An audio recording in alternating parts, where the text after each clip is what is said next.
Egy Maulana Fikri dikabarkan akan dijual oleh Lesia Gdansk di bursa transfer musim panas mendatang. Sepertinya Lesia Gdansk kurang puas dengan perform 4,6 miliar rupiah dan media Eropa menyebut sudah ada 3 klub yang menginginkannya.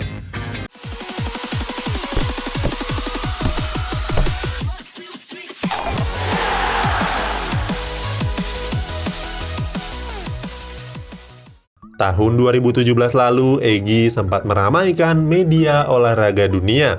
Namanya disejajarkan dengan Vinicius Junior dalam daftar 60 talenta sepak bola potensial dunia versi The Guardian.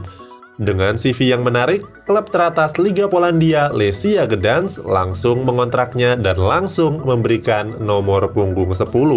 Egy yang saat itu masih berusia 17 tahun memulai karirnya di benua biru.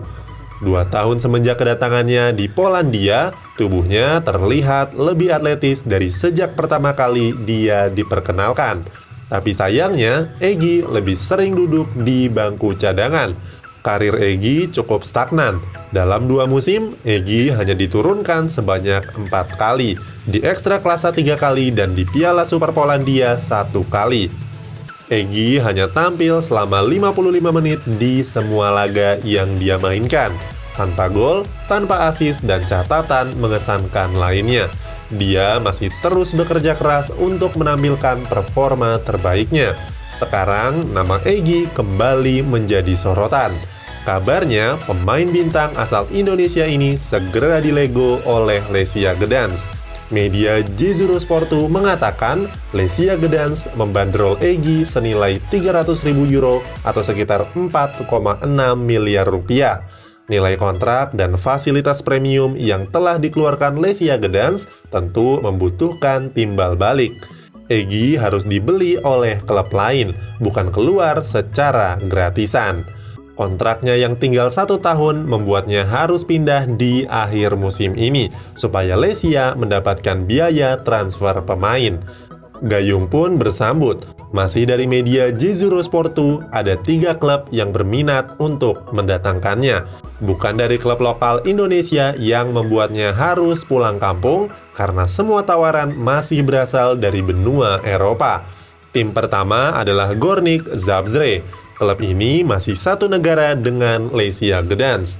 Pada era 1960 hingga 80-an, Gornik Zabrze merupakan klub papan atas di masanya. Mereka mengoleksi 14 trofi Ekstraklasa Polandia, 6 trofi Piala Polandia, dan 1 Piala Super Polandia. Gornik Zabrze juga pernah menembus partai final Europa League pada tahun 1970.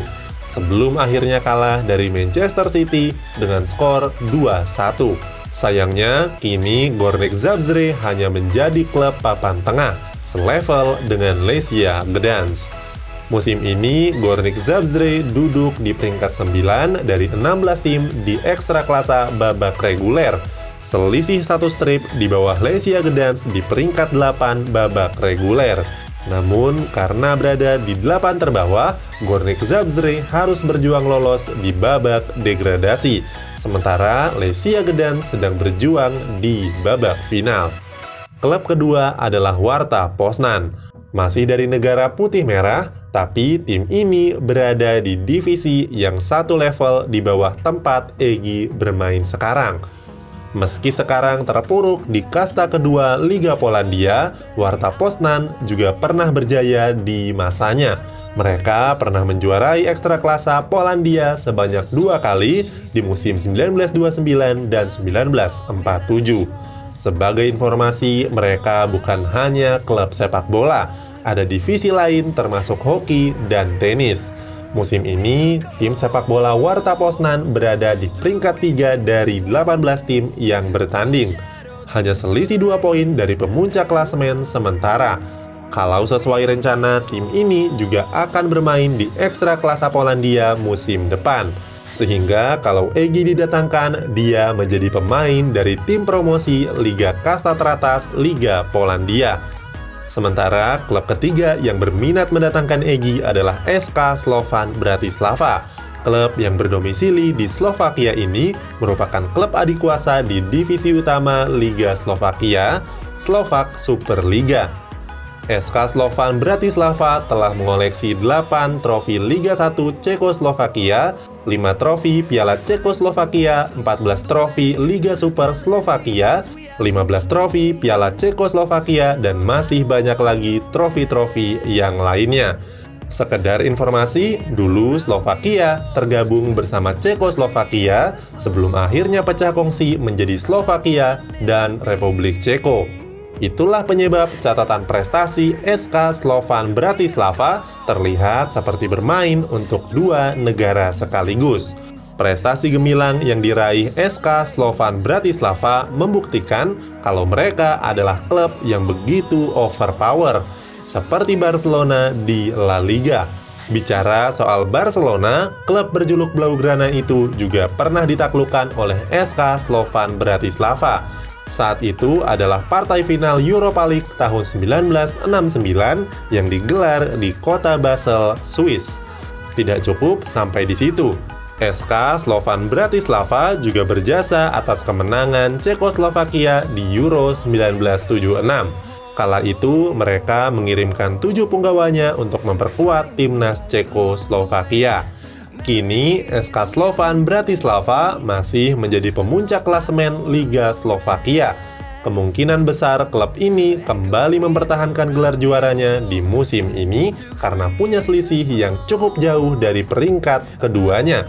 Dari ketiga klub tadi hengkang menuju SK Slovan Bratislava tentu menjadi pilihan yang paling menggiurkan.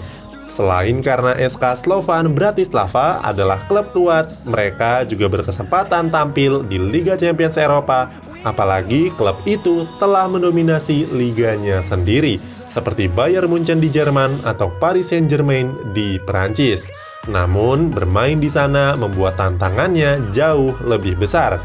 Egy harus berjuang lebih keras demi mendapatkan tempat di starting line-up.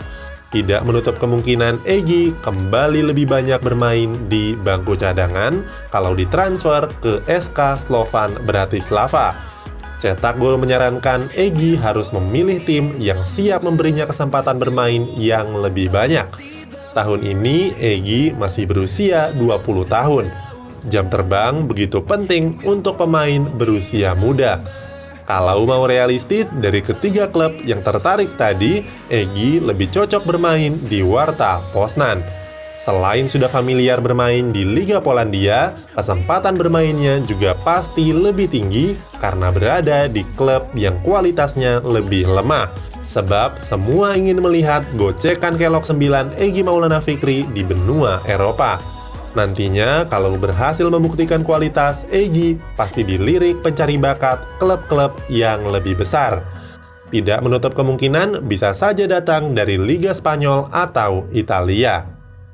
Sampaikan komentarmu di kolom di bawah.